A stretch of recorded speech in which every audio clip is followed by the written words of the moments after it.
Welcome, Jason. Thank you very much. Thanks for joining us. Yep. Thank you, sir. So, modus operandi is, what's the namesake about? Long story short, Latin for method of operation, or the way in which the way in which one does something. So, being that I didn't go to university or college to learn how to become a winemaker, I had a lot of winemaking mentors, and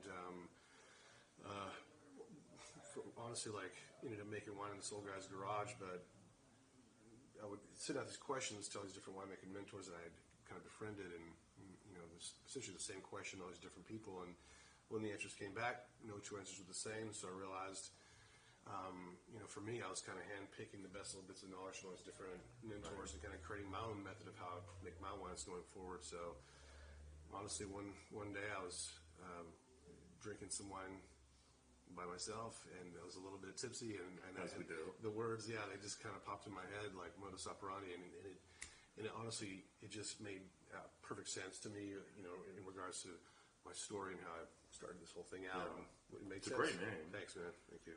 Great name. Yeah. Well, we'd love to taste it if we could. No. The Farella Cab is a Coombsville vineyard.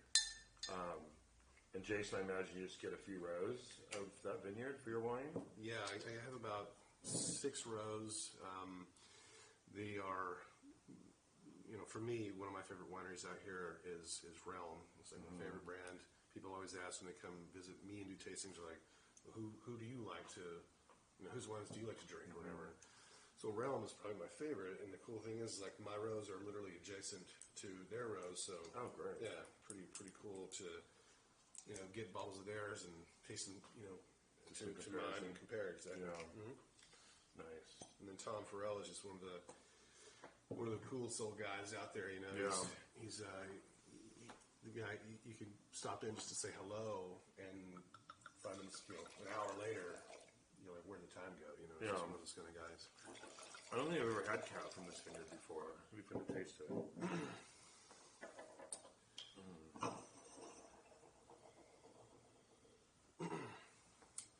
So you moved to Napa. You waited tables as you became a winemaker. Is that correct? Yeah, that's what I did in Dallas. Worked in a lot of the city's fine dining restaurants there. So when I moved out to California, I continued doing what essentially paid the bills. So I was working at La Toque. I was one of their lead servers for several years, and it was cool because I was, it's a very special occasion type of restaurant. So I was waiting on some of the top vineyard guys and the top winery owners, celebrities and stuff, and so it was kind of cool to get that. I'd wait on people who were like essentially like my Michael Jordans of my world. So right. It was kind of neat. Yeah, there's a lot of superstars around here. This is great. Thanks. So one of my other single vineyards, kind of cool story to tie into that. I've been making wine from the Roca vineyard down in Coombsville since 2005, so quite a long time. But I got that source essentially because I literally waited on Mary Roca, and kind of like a person who moves from the Midwest to Hollywood, but to be in movies and stuff, you move there, but no one knows who you are. So what do? You work in restaurants till you get discovered.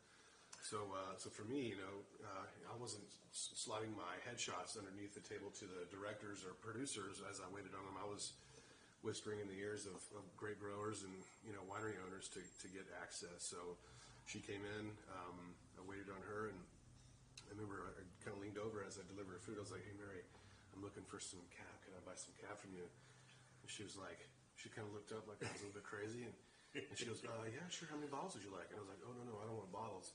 I want some tons. Like, I know you're selling some fruit, and I like your wine, so I have a small cab brand I'm getting off the ground right now. Do you think I can buy some fruit from you?" And so she's like, how expensive it is, right? And I was like, I know.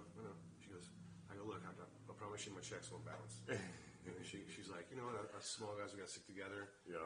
I'll give you a chance this year, and we'll see how it goes." So that was 2005, and I still buy fruit from her today. Yeah. Same vineyard? Same vineyard, same block, everything. Yeah.